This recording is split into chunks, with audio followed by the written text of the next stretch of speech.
All right, here we go. The new cloth. Here we go.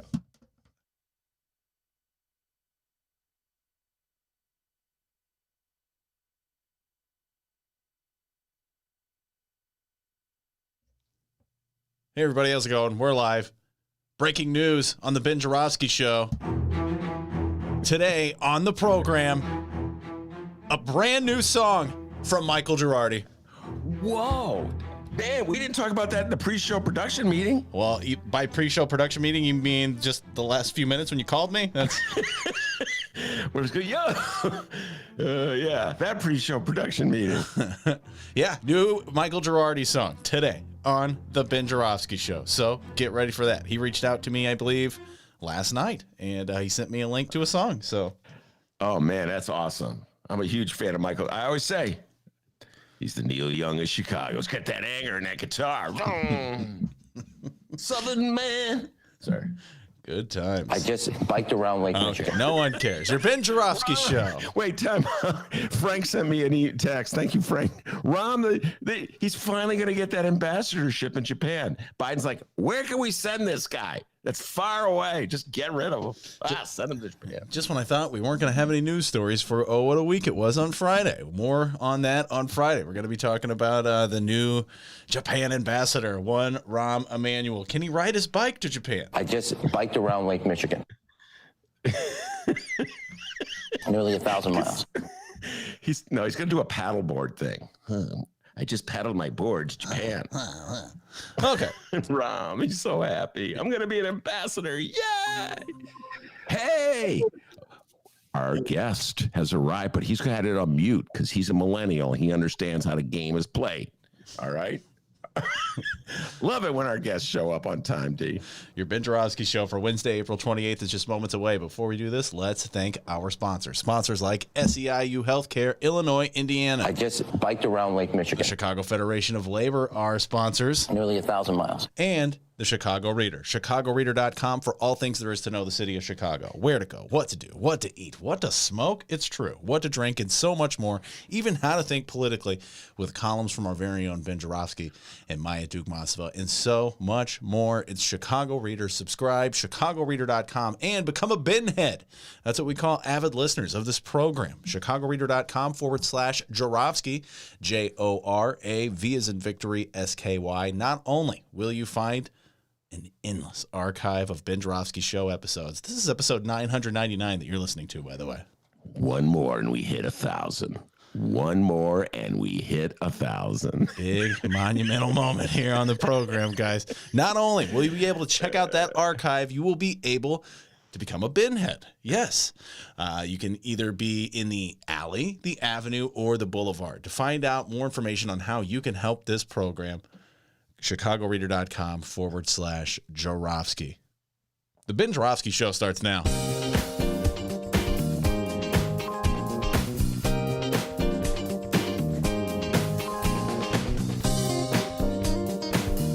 It is Wednesday, April 28th, and live from my apartment and his attic, this is the Ben Joravsky Show.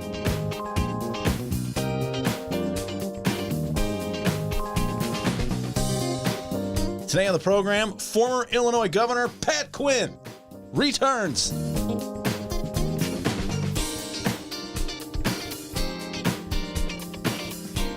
And now your host, Chicago Reader columnist Ben Joravsky. Hello, everybody. Ben Joravsky here. We're calling this California Recall Wednesday. And here's why. I'll tell you why, because they're having a gubernatorial recall in California. That's why. Yes. MAGA finally made good in its call for an insurrection in at least one state. Now it looks as though voters in California will have to decide whether to keep their governor Gavin Newsom or bounce him out of office and replace him with some creature from MAGA land.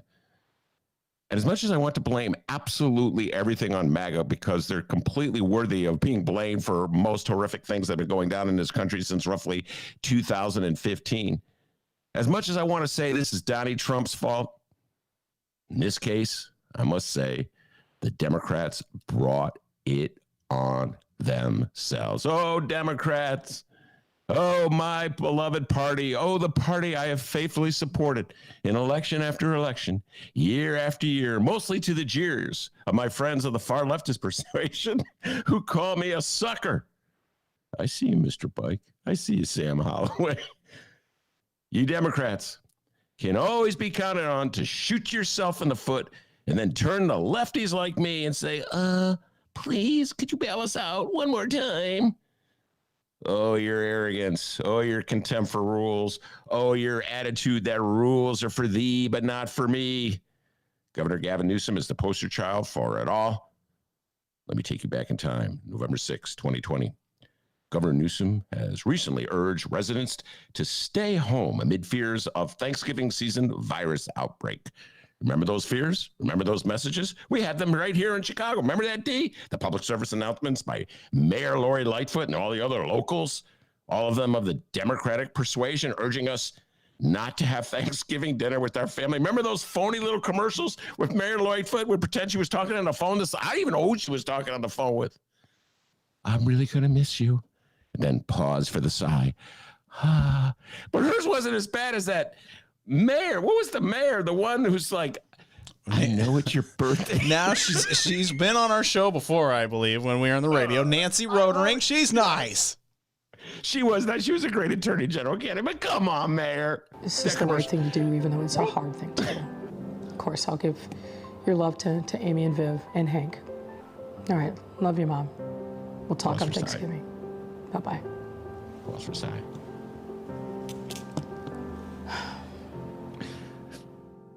You know, I like it now that I haven't heard it in a while. That's pretty good. Can I just say something? Forget Frances McDormand as Best Actress of the Year. Forget Viola Davis as Best Actress of the Year. I say we give the Academy Award right now to Lori Lightfoot for that sigh. Oh, I'm going to really miss you at Thanksgiving time. Pause, count in my mind. 1, 2, 3. Anyway, yes, that was the message that Democrats were giving us. Let's save ourselves, save our families, protect society by staying at home and alone and just sharing Thanksgiving like a TV dinner in front of the TV set.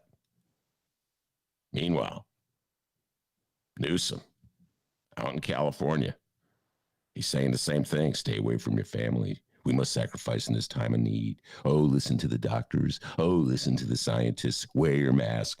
Then the dude schleps up to the Napa Valley and, according to the New York Times, I got to give him credit for this sentence, starts schmoozing maskless at the French Laundry restaurant. I mean, Newsom, you couldn't have picked a more elitist-sounding restaurant to flaunt the rules if you tried. The French Laundry restaurant. And pictures of Newsom and his maskless crew flashed across the state, having a good time while we're huddling at home in front of our TVs with our TV dinners. Fired up MAGA, like feeding them raw meat. MAGA loves raw meat. There all been already a recall effort happening, by the way, in California when Governor went to the French Laundry. In fact, follow me on this, folks. This is a deep dive. In fact, on that very day, November 6th, the day that Governor Newsom went to the French Laundry, there had been a hearing on whether MAGA should get an extension on gathering the signatures to put the matter on the ballot. And Newsom state lawyers didn't even show up to court. That's how arrogant my beloved Democrats can be. They didn't show up to court because I guess they figured it was a slam dunk. But, they had plenty of time to hang out at the French Laundry with the maskless crew. It's all downhill from there. The judge gave MAGA the extensions it wanted to gather the signatures it needed to put a recall question on the ballot. And now guess what? Months later, oops, looks like there's going to be a recall election. Will that recall election pass? Well, anything's possible. Still a lot of frustration in California over the pandemic restrictions. Public school enrollment has dropped by more than 160,000 students. The state's lost roughly 1.5 million jobs. Unemployment is at 8.3%. I got this all from the New York Times. The story today. MAGA is going to plaster the state with image after image of Gavin Newsom at the French Laundry. I'm going to choose to look on the bright side. And we'll have plenty of experts, by the way, in the coming days from California coming on the show to talk about it. But I'm going to look at the bright side. There's still time for one thing for Dems to block the referendum by getting voters to pull their signatures from the petition. It's a long shot, but it's possible. And even if they can't block the referendum, the state is still majority Democrat. Most people there cannot stand Trump and MAGA. And Democrats are rallying around Newsom, even if he's not worth rallying around. So this could be a rallying cry that fires up the base, encourages Dems to register, and maybe, just maybe, gives Democrats a little momentum as they roll into the congressional elections of 2022. And maybe, just maybe, it might get some of my more gullible Democratic friends right here in Illinois a little pause before they join the Republicans in their fair map campaign, which is really unfair maps for Democratic campaign. But it's all largely a waste of energy, money, and time in California. And all because Dems are more often than not their own worst enemies. We got a great show today, everybody. Yes, yes, yes. Governor Pat Quinn will be here. He's got a lot of interesting things to talk about. I'm looking forward to talking about Pat Quinn.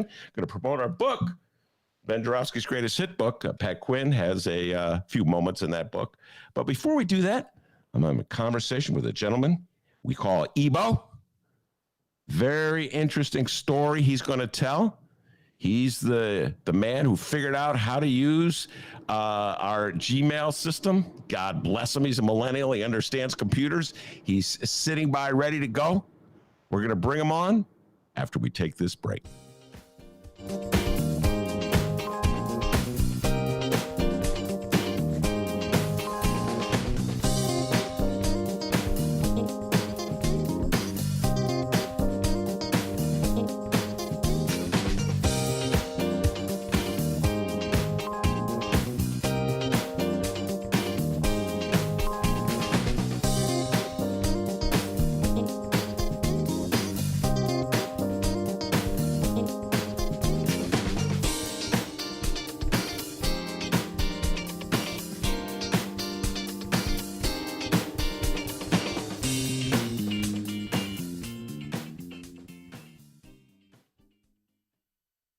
And now, the list of things that you can buy at the Chicago Reader store at chicagoreader.com.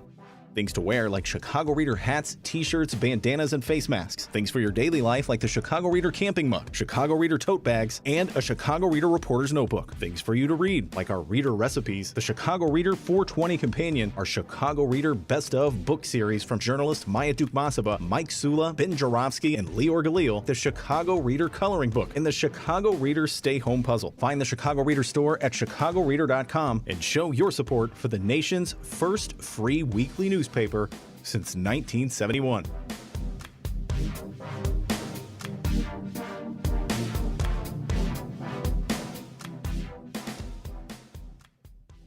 Face coverings. Welcome back to the Ben Joravsky Show, live from his attic. Every Monday night, I go to bowling. I took off over a year because of the pandemic, but since I got my 2 shots, I've returned. And I have to say, it's one of the highlights of the week.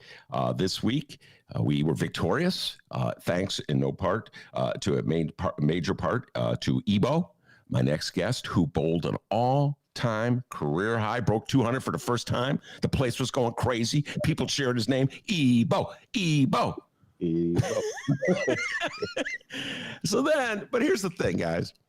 And as an introduction, I'm going to just say this, Ebo. I really... This is like for my white listeners. I mean, black listeners can listen as well. I'm not segregating listeners. White and black can listen. But I really wanted white listeners to hear this because so many times I have an integrated team. There's black guys and white guys on it. And when we get together on Monday, we always, well, how was your weekend? This, that, and the other thing. And a couple times, like my black teammates were like, oh, I got arrested this weekend. What? Never had a white teammate say, yeah, I got arrested this weekend. And it's always some kind of bizarre encounter with the police. Like it's so unnecessary. And so when Ebo was telling his story, I said, would you mind coming on the air and just sharing it with listeners for a little while? And he said he would do it. So Ebo, you ready to rock and roll? Yes, sir. How you doing, Benny J? I'm doing very well. And by the way, before we get started, I see that head's gotten pretty big since you broke the 200 game. Yes, sir. Ebo broke 200. He hasn't stopped talking about it since. When you meet him, you go, hey, Ebo, how you doing? I'm doing fine. Did I tell you I broke 200? Yeah, first time. First time. Congratulations. You were on fire. All right, Ebo. So let's talk about this. This is just like a surreal moment. And this is one of the sweetest guys I know, man. He's just a really great guy. Just just a good friend and a good guy to have on a bowling team.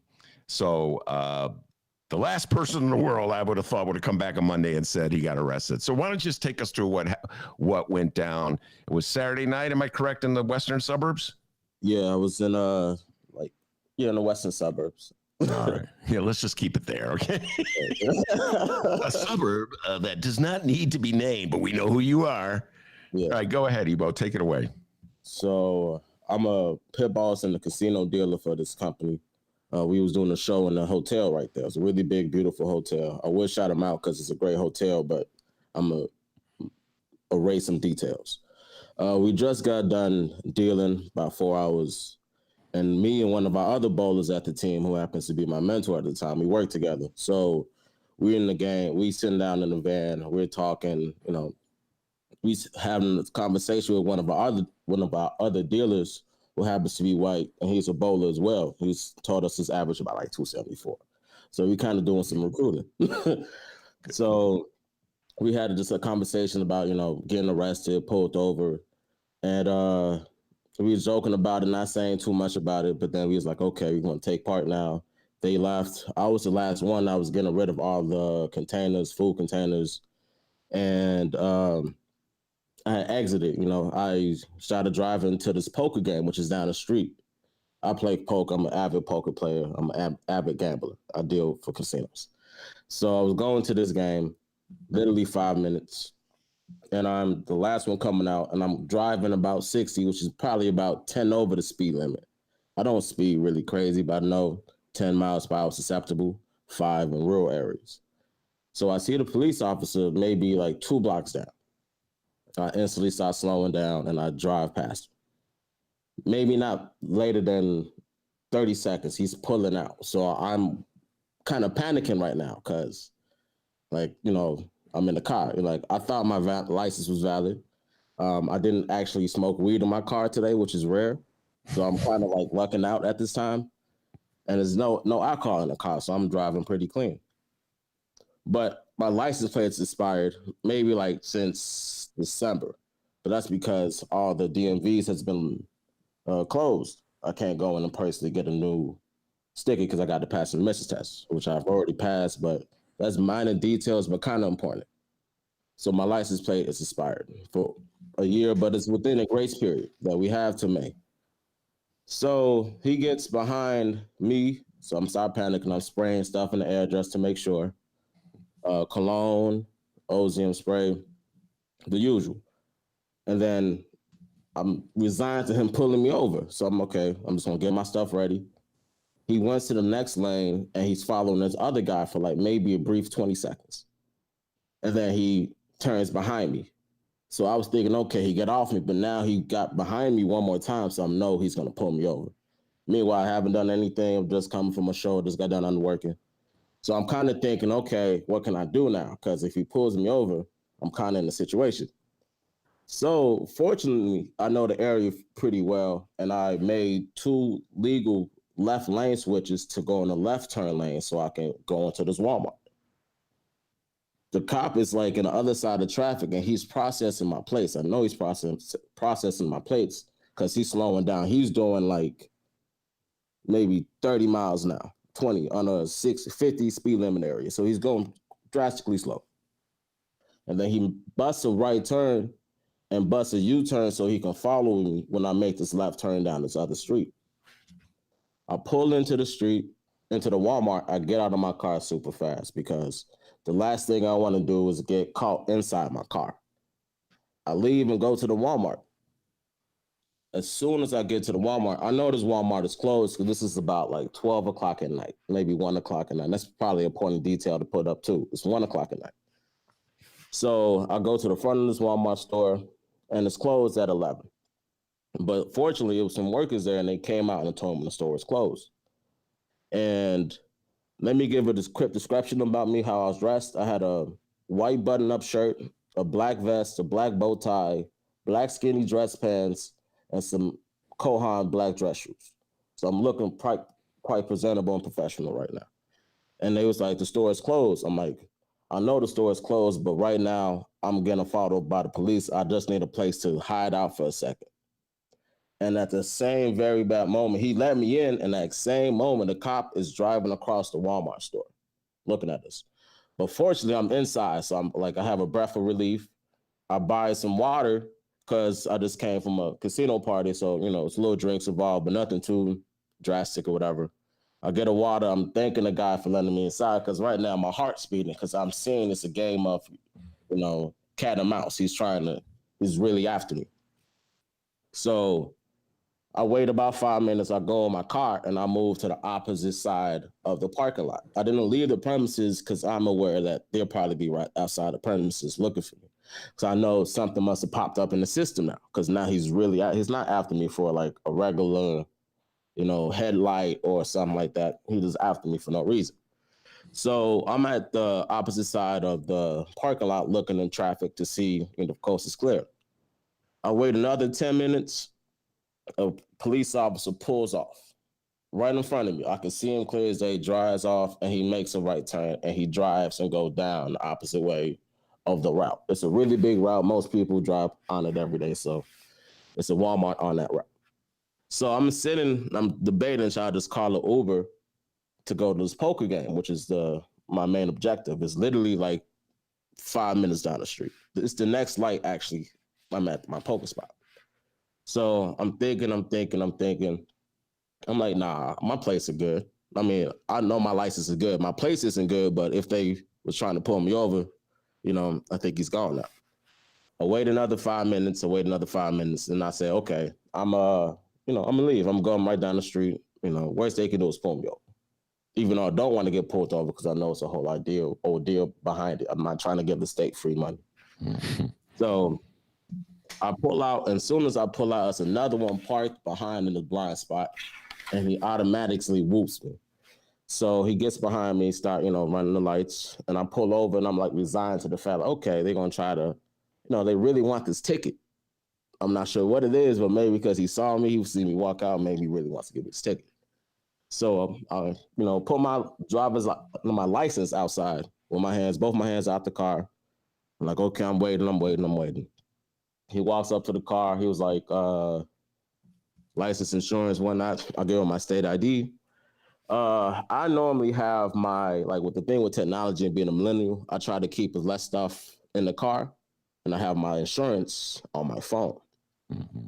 So I look at my insurance, and my insurance is expired, but I know it's up to date. But the one I have printed is expired, or have saved on my PDF is expired.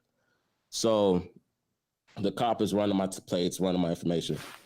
And I'm making some phone calls to the insurance people to have them forward another current copy of my insurance.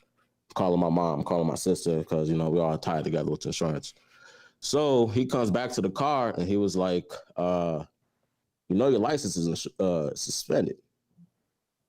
And meanwhile, I just got the printed version of my driver's license maybe about a month ago, because it took so long with the state because we had to wait 3 months to get, actual. I know it was crazy. I got applied for my driver's license in January, and I'm just not getting a month ago.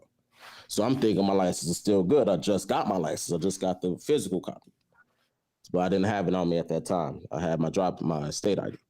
He was like, no, your license is suspended. I don't think you have insurance, and it doesn't even matter right now. I'm gonna need you to get out the car. So I'm like, I don't know if I can curse on the show, but I yelled down an explicit because I'm caught off guard because I don't have anything in the car. I wasn't speeding, wasn't doing anything. I'm just driving my car. So he pulls me out the car, he arrests me, and they go in my car, look for whatever they could find. There's pretty much nothing in my car because I try not to drive dirty. Mm-hmm. So it ended up being another 2-hour process. I'm in the back of the car. Wait, are you telling me he searched your car? Oh, they went front, back, underneath, gas tank.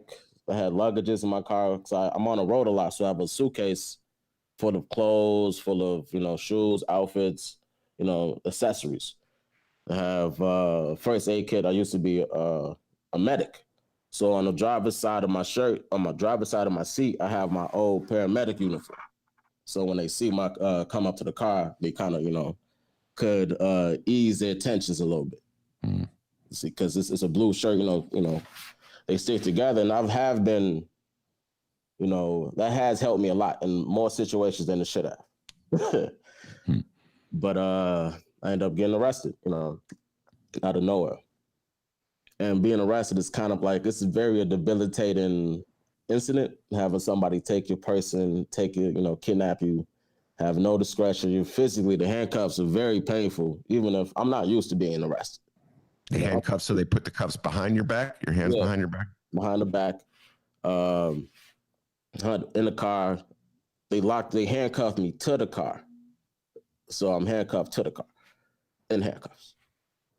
And then I'm in the car. I happen to be in the suburbs, so the car is more spacious than the city. So I'm talking about the police car. The police car. I'm paying for that because they can afford a better car. In the suburbs. An editorial aside from Ebo. I was fortunate for that, but it ended up being just a really ridiculous process because the reason he said he pulled me over was my headlights, and I just personally replaced my headlights like a few weeks ago because I knew that was an issue, and I know where I'm driving, so I went and actually bought some headlights to replace. So I think it's very unlikely that the reason he pulled me over was my headlights. What do you think? What do you think the reason is he pulled you over? I think personally because I braked in front of him and slowed down, so he kind of figured I was speeding a little bit. But I know it's easy just to engine brake, so he doesn't see the drastic drop of speed. But I think that was the initial reason, and he just got outside and was curious to see who was driving, and he pulled up behind me. And I guess he ran the place, and then it came back, my license was suspended, which I had no recollection because I haven't received any paperwork from the state.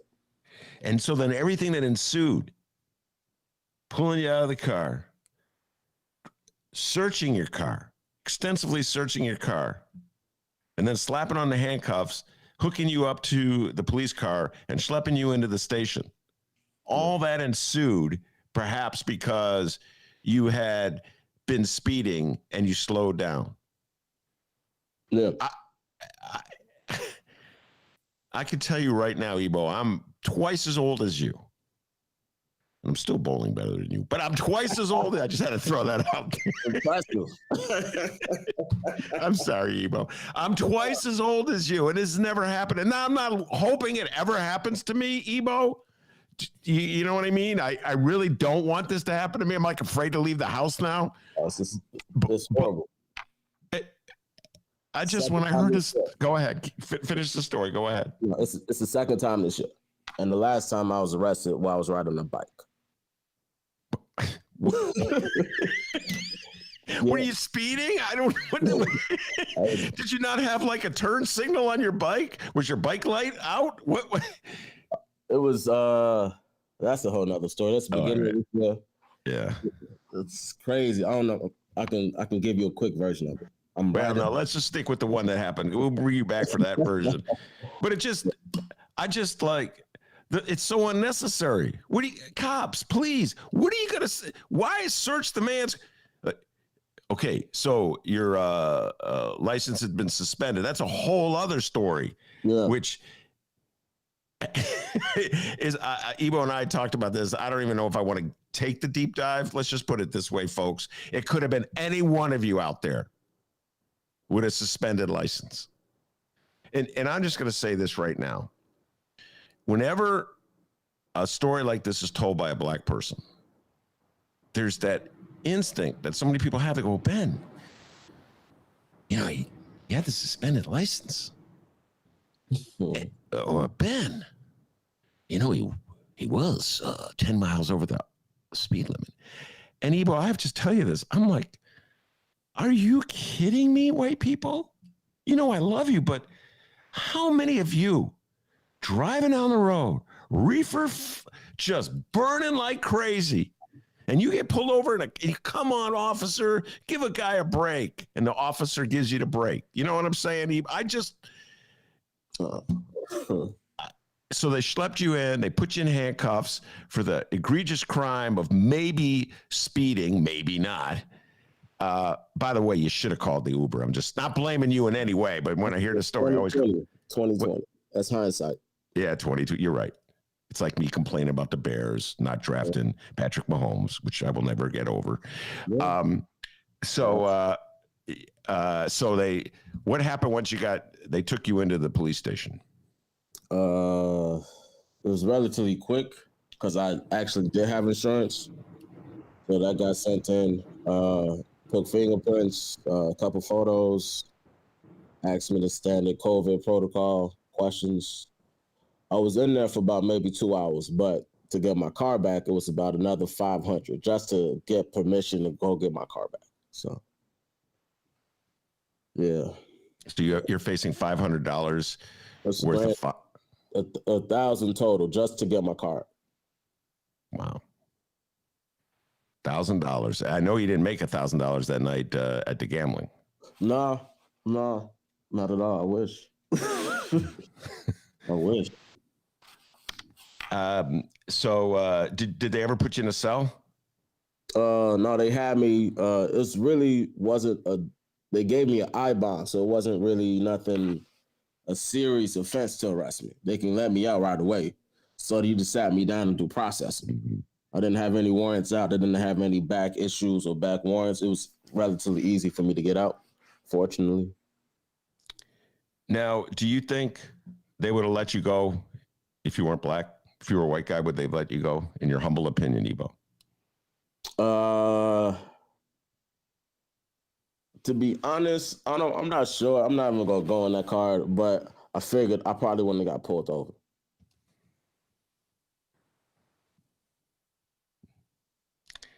Well, let me just say this. I heard this story, and thankfully it worked out relatively well. You know what I'm saying, Ebo? We hear many stories like this, that one thing leads to another, and next thing, something really bad happens. So God bless it. You got out. You came to bowling. You had your greatest night ever. I was mad. I had to. He took it out of the pins. He saw that head pin. He said, "That's that cop down in that summer." Bam! Yeah. But I'm just going to say this to my Republican friends and my MAGA listeners out there. There must be one or two of you. You're always upset. Talk about your liberties being infringed upon when government says you have to wear a mask. Tucker Carlson just went on the air the other day and denounced any attempt by anybody to wear a mask, said you should call the cops on people wearing masks. So, if you feel as though you don't need passports to get on plane with masks, you don't need mask requirements when you go into malls, you don't want to wear helmets, you don't want to wear helmets on your motorcycles, all this infringements that you don't like, too many infringements on your ability to buy a gun. How come when a guy like Ebo gets pulled over for some ticky-tacky violation, you're not up in arms when the guy gets his car searched, cuffs thrown on his hands, dragged into jail?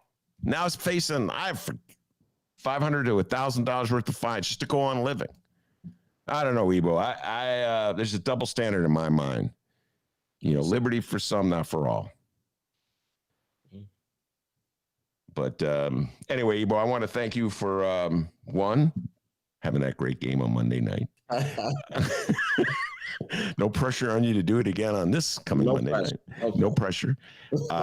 And two, for coming on and just telling that story, because the part that kills me is the search of the car. I'm like, what were they looking for? Oh, they was open for everything. Guns, weapons, drugs, but I'm a really clean cut guy. I don't really do too much. I was in a bow tie and a vest when he pulled me out the car, so he should know that I wasn't dressed like a criminal or any type of way like that. So, yeah. All right, very good. Ebo, I want to thank you very much for taking the time to come on the show and tell that story. I said, would you do it? You said, yeah, I'll do it. I said, are you going to get nervous in front of the microphone? No. And you did a great job. So thank you very much, Ebo. And when we return, Governor Pat Quinn will be with us. So stick around, everybody.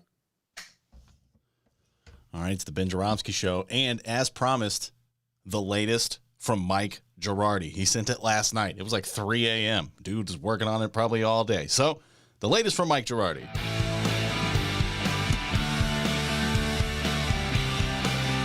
It's called I Want to Be a Centrist.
a plan, all wrapped up in the bag. And we send you our summary. I wanna be a centrist. I wanna be extremely moderate.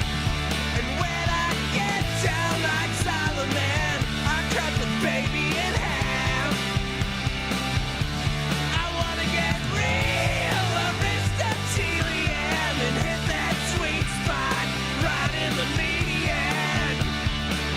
Who's to say what's true anyway? I wanna be a centrist, whatever it takes. I wanna be a centrist, whatever it takes. I wanna be a centrist, whatever it takes.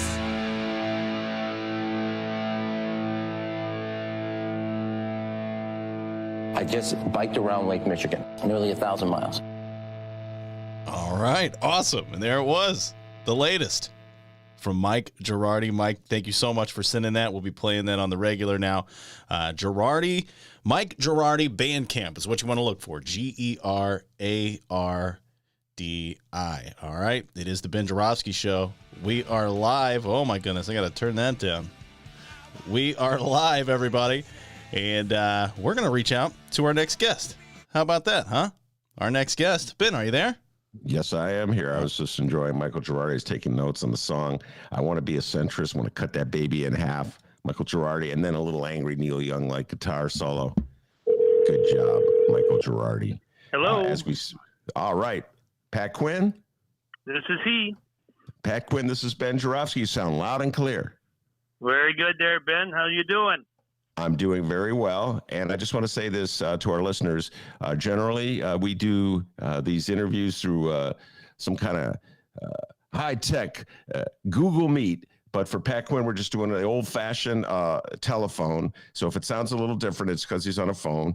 And Pat was so nice to, when I reached out to him to come on the show, Pat Quinn, former governor of the state of Illinois. Pat, and my primary reason to reach out for you, and we'll have secondary things to talk about, is to promote my book, The Greatest Hits, which the Reader put together an anthology of some of my stories over the year to raise money for the Reader, my beloved Chicago Reader, trying to stay in business and do the good work it's been doing for all these years. And two of the stories, Pat, are about you. Okay, well, that's good news. Yeah. Well, the beginning and the end, the Alpha and Omega, huh? Yes. And here's what I wrote. The first story I ever wrote about Pat Quinn.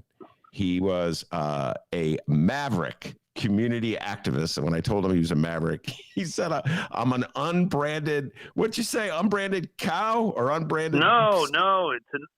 Actually, the definition of a maverick was an unbranded steer in Texas. Steer. Some guy named Maverick had unbranded steers, so that's how that all began. So, well, there's a great tradition of mavericks. Maybe not as much in Illinois, but in America, for sure. Anyway, that's pretty funny, an unbranded cow. They don't even brand cows. Anyway, all right. So Pat Quinn, this is what I wrote. Years before he became governor, Pat Quinn was an ambitious young activist looking to get any press he could find for his issues. I probably wrote a half a dozen, so Pat Quinn stories down to the years.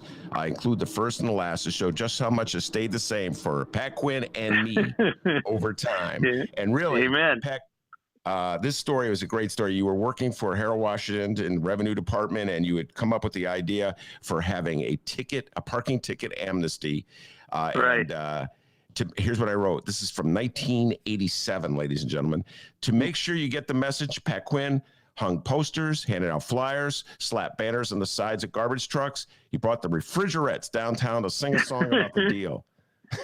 Yeah, and I remember that. Now, see, the 85 Bears were pretty celebrated back then. They were still around, and William Refrigerator Perry was our great tackle. He actually played in the backfield, too. So there was a group in Chicago of very, very nice women. They were, they were hefty. They started a group called the Refrigerettes, and they would go to various places. They got paid and everything to sing and to entertain. And so I asked them to come free of charge down to City Hall, and I wanted them to sing our phone number.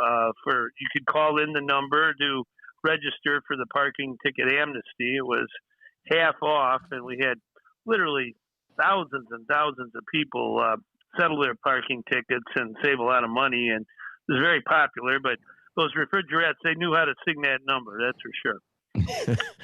Brought the refrigerants downtown and got people to break on their parking tickets. So, Pat, back then, as I said before, you were leading many voter initiatives to try to bring change that couldn't happen without the voters taking a direct stand. And the last article I wrote about you for the Reader, the last column, was in 2016 when we met for breakfast. I don't know if you remember this. We met for breakfast at this delightful little coffee shop on the north side. Yoke. Yes, Yoke. I love that place. And you talked me in. You talked me into signing your. We even took a picture of it, of me signing a petition to get on the ballot a term limit question that the mayor of Chicago. Yeah, for the mayor. Yes, talk about that because I want to go into greater detail about that. Talk about your initiative to. Basically, Emanuel was the mayor, and of the 10 biggest cities in America, 9 out of 10 had a reasonable term limit on the mayor, generally 2 terms. New York had it, Los Angeles, Philadelphia, Houston, on and on. But in Chicago, there was no term limit, and Rahm wanted to continue on ad infinitum. So we were passing petitions to put on the ballot a term limit of 2 terms on the mayor, and it would have, made after he finished his second term, he would have been finished. And we were doing this after the whole situation with Juan McDonnell, where they, hid the video, and the judge had to order the mayor to disclose it for the people to see. So, we didn't think it was right that he should just have infinite terms. And we got lots of signatures, including, wasn't easy, convincing Ben Joravsky to sign. But he believed in it. After listening to our pitch, he was a believer. And we had like 87,000 people sign, and far more than the minimum needed. So it was really, I think, a grassroots effort. And to be honest, Ben, when we were certified having enough signatures, that was like on the Thursday or Friday before Labor Day in 2018, I think it was. And on the Tuesday after Labor Day is when Rahm had a vision and decided he wasn't going to run for mayor for a third term, because he would have been, I don't think the public would have wanted him for that anyhow. But our term limit thing helped move him along. Oh, there's no doubt in my mind. I said it at the time. I put it in print, and I always believe this, that your term limit effort motivated him, to put it mildly, not to run for re-election. Probably he also had inside polls that showed how difficult it would be and how much money he would have to spend, and how he may stagger to victory, but his reputation was in tatters anyway, and it's really not completely revived. He's widely despised by the left wing of the Democratic Party that he supposedly. Well, I think every wing. He just didn't do a good job for Chicago. No matter what he tries to say, he really let us down in a lot of ways. And not obeying the Freedom of Information Act as the mayor of the city, that's very bad, especially regarding police issues and so on. And, if he wants to be ambassador to somewhere, maybe Antarctica or somewhere like that. Yes, ambassador to Antarctica. Oh, dress warmly, Rom. So here's the part of the story that I'm particularly obsessed with. And it wasn't enough, that Rahm stepped down. This is how much Rahm Emanuel just does not like Pat Quinn. And he employed some of the top election lawyers in the state. I think he had Casper, the great Mike Casper, going up against Pat. Mike Casper, who is the election law lawyer that of the Democratic Party, or was anyway. I don't know if he still is. Anyway, they had Casper go to court to cook up some cockamamie constitutional argument. And you know, a good lawyer will find anything. They'll stitch together any argument to say that somehow or other, this voter initiative was unconstitutional. And then they got the judges, and Pat, this is me speaking, not you. The judges look, they go, we're going to go with Mike Casper, or we're going to go with Pat Quinn. This is not a hard decision. I'm going with Casper. And they bounced your ballot initiative off the ballot. But it took so long for them to do it, Pat Quinn, that the ballot was, the initiative was still on the ballot. We got to vote on it. And this the part people did vote. People, this grinds my gears, Pat. I voted for you. I voted for that term limit just because I was so irritated with Rahm and Casper for doing this. And they still won't publicize the results. Talk about that. No, What's their justification? Go ahead. It's hard to figure. Under the Freedom of Information Act, I think the Chicago Board of Elections should at least release the results of what the people voted on in 2018. As you pointed out, the issue was on the ballot. People overwhelmingly voted for it. We got some of the tapes from various precincts, and it was like 8-1 or 80% voted for it. But the Board of Elections to this day resists releasing the results. So it's not a good thing. What Rahm did is he tried to put 3 questions on the ballot, advisory questions, to try and keep the binding term limit on the mayor question off the ballot. But as you point out, they were so delayed in their legal stuff that the court did allow it to be on the ballot, but the Board of Elections now won't release the results. Voluntarily, they could do that, but they won't do it. So we may have to go to court on that, Ben. I did go to law school, and right now I'm doing public interest law, and that sounds like a pretty good case. But, related to that, our petition passers would go to Millennium Park to get signatures on the mayoral term limit petition, and we were doing very well. But then the mayor's gumshoes, the security types, were harassing our petition passers, calling them names, detaining them, threatening them with arrest for exercising their fundamental right to pass petitions. They were not disturbing anything. We were doing it, before any of the concerts and movies began. So we filed a lawsuit in federal court, and the federal judge agreed with us that the city was violating the Constitution of Illinois and the federal Constitution. So, but the city still is resisting. It's very discouraging, really, that instead of kind of obeying the law, they kind of don't agree with the people and try to resist compliance. So we're in court this week. Matter of fact, Friday, on that very issue of making sure that Millennium Park is free for the First Amendment for people to exercise their right to speak and pass petitions and so on. What is the argument that the city's lawyers are advancing? Well, they refer to Millennium Park not so much as a park, but as a curated art museum or something like that. And the judge just didn't buy that in his ruling, which was about a year ago. He said it's a park. People can walk through it. It's a thoroughfare. It's according to the city's brochure, 20 million people a year before COVID visited Millennium Park. It was the 5th most visited site in America. And to have this preposterous position that the park is divided into rooms, and on the great lawn where people sit before the concerts begin or the movies begin, you can't circulate petitions. It's just plain wrong. And you can't exempt the city of Chicago from the First Amendment of our country, which really gives people the right to speak and pass petitions.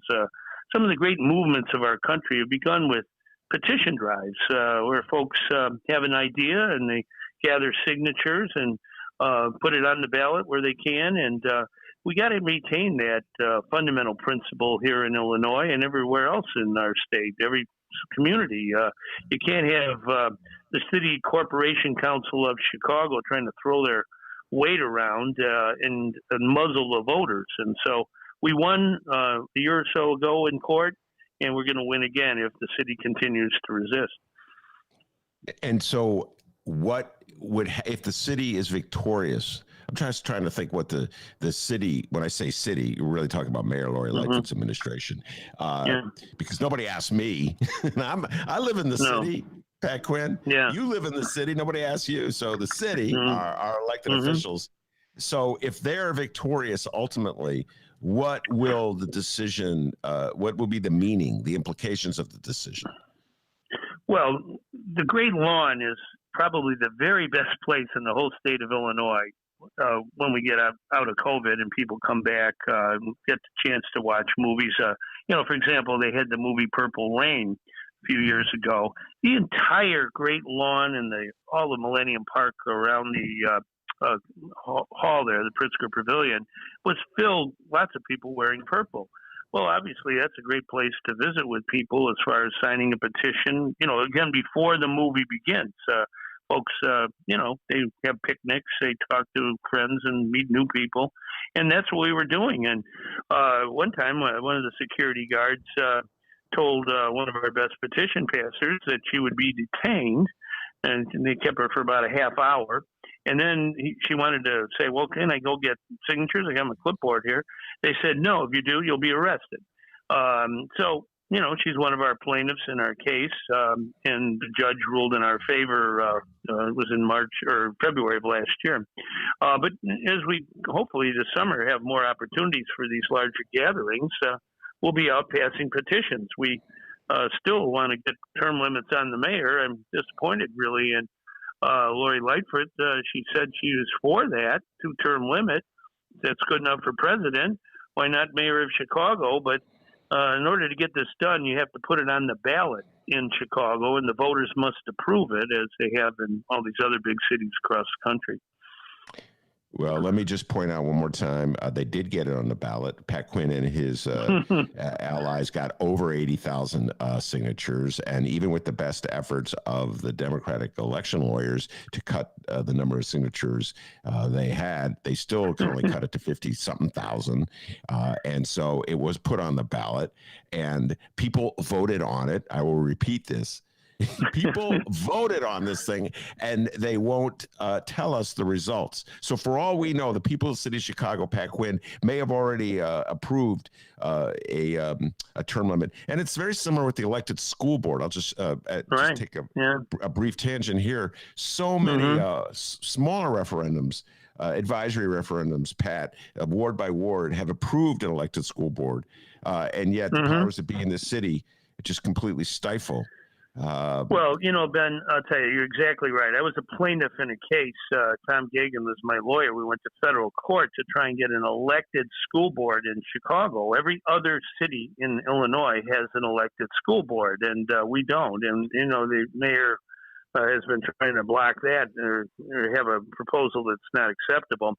So, what we really need in Chicago is similar to what other big cities around the country have, and that's a binding initiative power where voters, when they meet resistance, can petition a question on the ballot, and the politicians can't take it off or suppress the vote or whatever the case might be. It's interesting, Ben, because in Evanston, a new man got elected mayor. That's Dan Biss, who's a very excellent legislator when I was governor, and he ran for governor. He didn't make it, but he ran a real good race. And in Evanston now, he's the mayor-elect. He'll get sworn in a few days. And we have a group there of petition passers who want to have an Evanston voter initiative, where in Evanston, if you want an ordinance passed, you can petition, gather the signatures, give it to the council for 60 days or so. But if they don't pass it, then you vote on it in a referendum for environmental issues or ethics issues, criminal justice issues, you name it.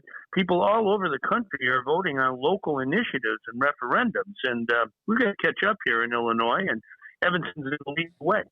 Yeah, Evanston, my hometown, by the way. Proud graduate of Evanston High School.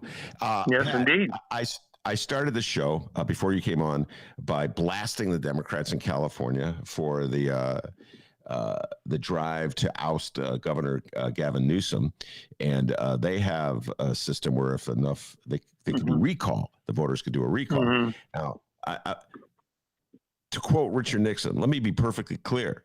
I'm not against the recall vote in California. I'm really mad at Democrats, and this is me speaking, not Pat Quinn, for their arrogance, in the face of proposing and enacting, Pat, COVID protocol measures that force people to wear masks, etc., which I believe in. But then turning around and going to having a fundraiser at the French Laundry restaurant without masks. This is what Gavin Newsom did. It's so arrogant and just fired up the voters. And now they're facing this recall effort.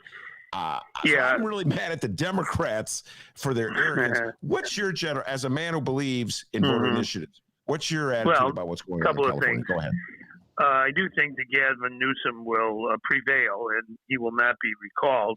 He did make a mistake by his own admission at going to that restaurant. It was a big mistake. I know him; he's a good man. And California has, had some problems, obviously, with the implementation of fighting COVID. But really, that whole movement out there was led by the Republicans. They got enough signatures, but I think the referendum will show that people want to keep Gavin Newsom as governor there. But, in Illinois, Ben, back when I first became governor, I got on the ballot in our state in 2010, a recall amendment for governor of Illinois. When I was in office as governor, 6 years I was in office, at one time we had two former governors, George Ryan and Rod Blagojevich, in jail at the same time. And, I thought we needed to have a way for the voters to get rid of a corrupt governor. And the voters voted for that in 2010 in November. It passed 2-1. It's used sparingly around the country. But when you have something like Ryan or Blagojevich really doing terrible things, you need a method for the people to act. Well, by the way, I just want to point out Rod Blagojevich was Pat Quinn's predecessor as governor of Illinois. He's now become very popular with MAGA, big time Trump supporter. He really got Illinois in a deep hole. When I became governor, our state had an ethics crisis because of him. We also nationwide had the Great Recession where people were losing their jobs, their homes, their businesses, everything. And then our state budget was obviously in terrible shape. He wasn't a good person who managed the budget, to say the least. So I had Blagojevich before me and then Rauner after me. But I think during the 6 years I was governor, we tried to straighten things out budget-wise and do the right thing, even if it was hard. And sometimes it was hard. I had to tell the people of Illinois when I was running for election that we needed more revenue to pay the bills, and we had to raise the income tax. But I won the election, and we got that law passed, and ultimately it's been reestablished once people saw how bad Rauner was when it came to the budget. Speaking of your time in the State House and your time in politics in Illinois, I got to ask you about Michael Joseph Madigan, the former House Speaker. You had to deal with him when you were governor, of course. He resigned. He stepped down. He's in the midst of a scandal regarding Commonwealth Edison putting his cronies on the payroll, presumably in exchange for him doing the right thing for them on legislation. And part of this, Pat, relates to, we talked about this briefly earlier this morning. I'd love for you to give listeners a little history lesson here about a veto override in 2011. Tell folks about this. Go ahead. Well, that was a very important moment. I was governor. ComEd has a lot of lobbyists and friends in the legislature, to say the least. But they passed a bill that would basically give the company ComEd a very easy way to get rate increases. They call it the formula rate, where instead of having to go before the Illinois Commerce Commission, they could use this formula to really get their higher rates. And I vetoed that bill. I said it was a bad bill. Lisa Madigan was on my side. She was Attorney General.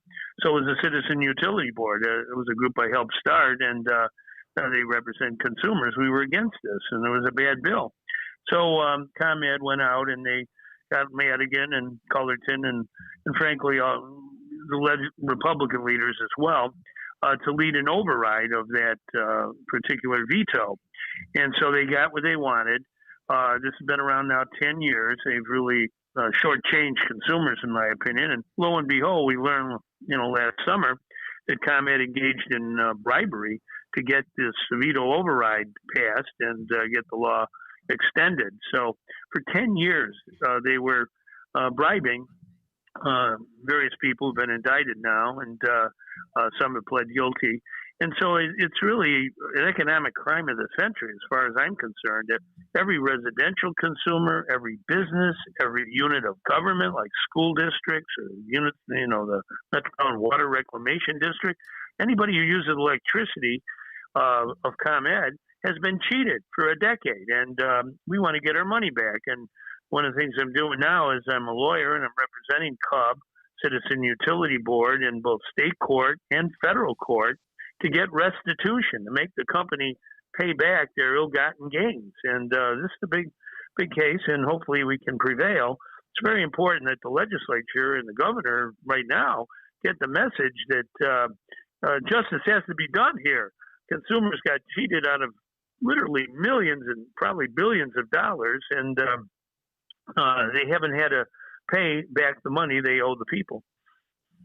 I'd just like to point out at this moment, Pat, something I pointed out earlier in a phone call with you.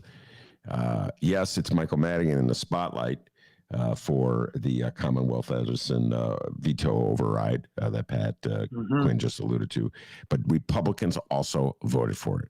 And so, Pat, this is just me speaking, just telling my mind. Whenever I hear a Republican get on his high horse and talk about, Michael Madigan and the corrupt Democratic Party on that Commonwealth Edison veto override, I'm like, well, why did you vote for it then, Republicans? Yeah. No, it was a team effort to override the veto by both sides. But Madigan really disappointed me on that. He was obviously Speaker of the House back then in 2011. His own daughter was strongly against the formula rate. She was on my side, and we had a very good coalition, the AARP, CUB, Environmental Law and Policy, very good groups, Illinois PIRG. And instead of listening to consumers and public interest advocates, and frankly, listening to the governor, Madigan and Cullerton, he was the leader of the Senate then, they just stampeded to override the veto that's cost everybody so much money and hurt us in Illinois, hurt consumers, hurt businesses and jobs, hurt governments and the money they had to educate kids and so on. And so we got to get justice. And, this is not something that's going away. A lot of times these movements, Ben, that really change things for the good, for the long run, they don't come from the top down. They bubble up from the grassroots. And that's one of the reasons I believe in petition and initiative and referendum. Some of the interesting things going on right now in America, Austin, Texas, next month is voting on what's called Democracy Dollars, a local initiative of campaign finance reform, where each voter in Austin, Texas would get two $25 vouchers to decide who they want to give money to in a campaign. It's grassroots reform of campaign finance, and it's already working in Seattle. And again, that happened because of local initiative and referendum. The people put it on the ballot. And frankly, that's how the whole $15 minimum wage movement began. It was a suburb of Seattle that did that about 10 years ago, maybe a little bit more. And people voted for it and said, hey, we got to raise the wage. We got to raise the minimum wage. It's way too low. It's not fair. People shouldn't live in poverty and work 40 hours a week. That's not right.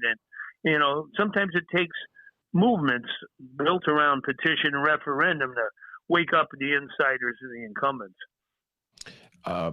Speaking of petition movements that wake up incumbents and get people upset, you, of course, the one that put you on the map happened like in the early 80s, cutting back the number of legislators in the General Assembly.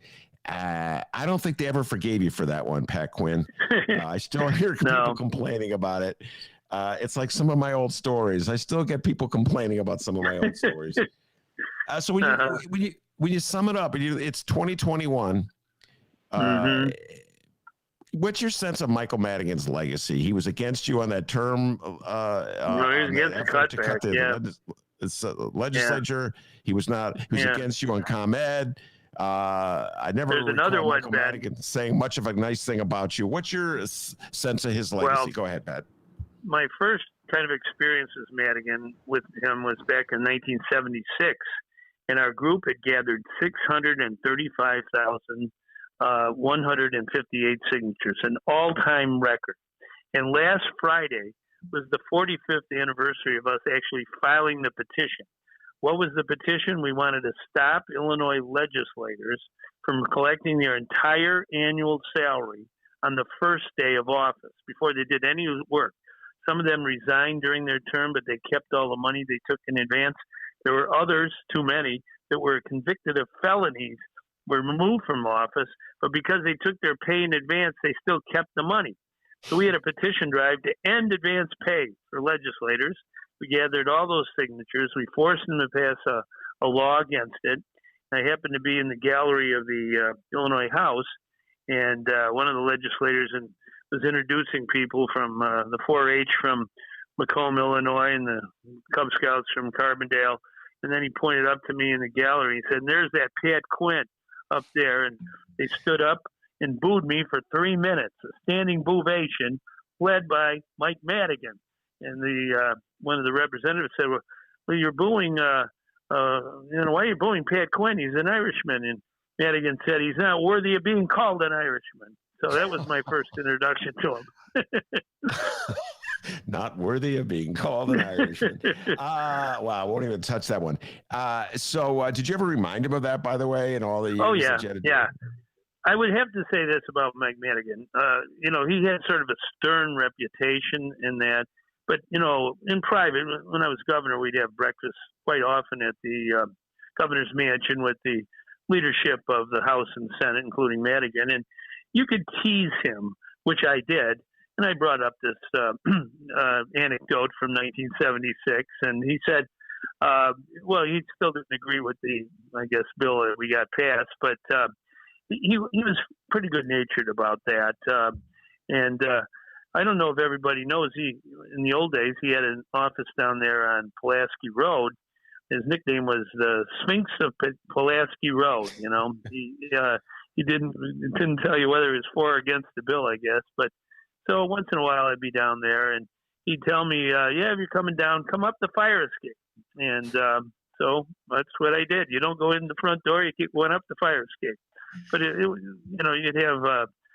I would say the conversations were. He was never someone who you couldn't tease, at least. Although he teased me, I'm sure. So that's the way it goes. In politics, you don't want to have bitter enemies, people who, at each other's throats. What's happening in Washington, D.C. now, especially what happened on January 6th with the insurrection. Democracy's got to have a system where you may strongly disagree with somebody, but you don't want to be at their throats. It's not healthy.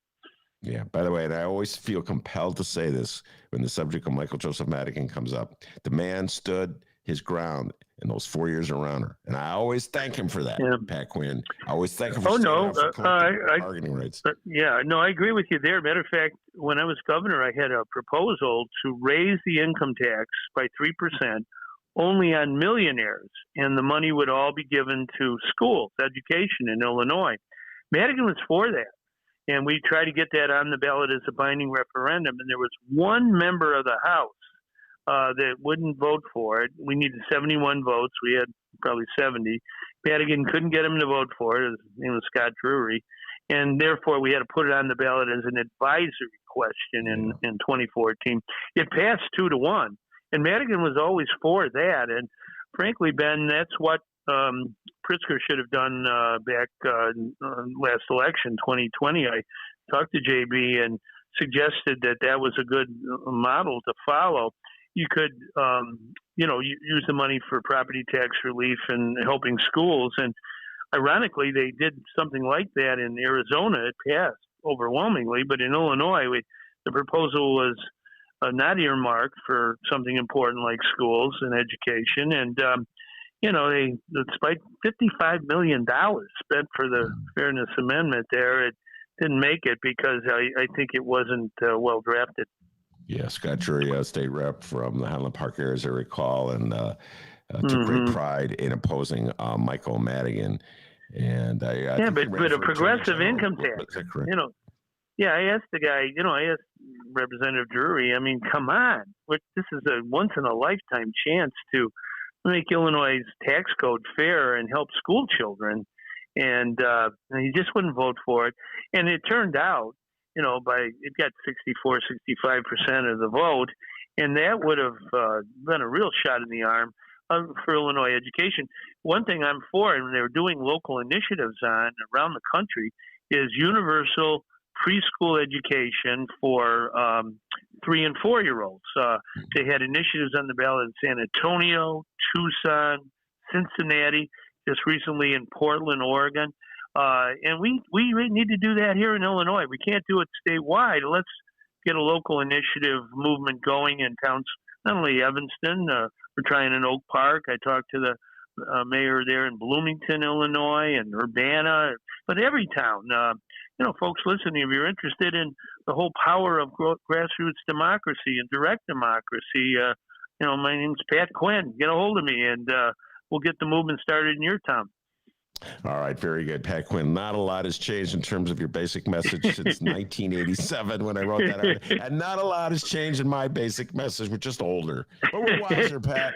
All right? Well, I tell you now, Ben, local initiative in Chicago, if we had that, we wouldn't have these TIF, tax increment financing abuses that you've written about in an encyclopedic form. There's an encyclopedia, not just a book, but an encyclopedia of Ben's columns about tax increment finance abuse. So we got to change it. And why shouldn't Chicago have a power where people can put important issues on the local ballot? If we're going to fight climate change, let's empower the voters, everybody in, and give them a chance with ideas to save on energy and reduce emissions and protect the environment.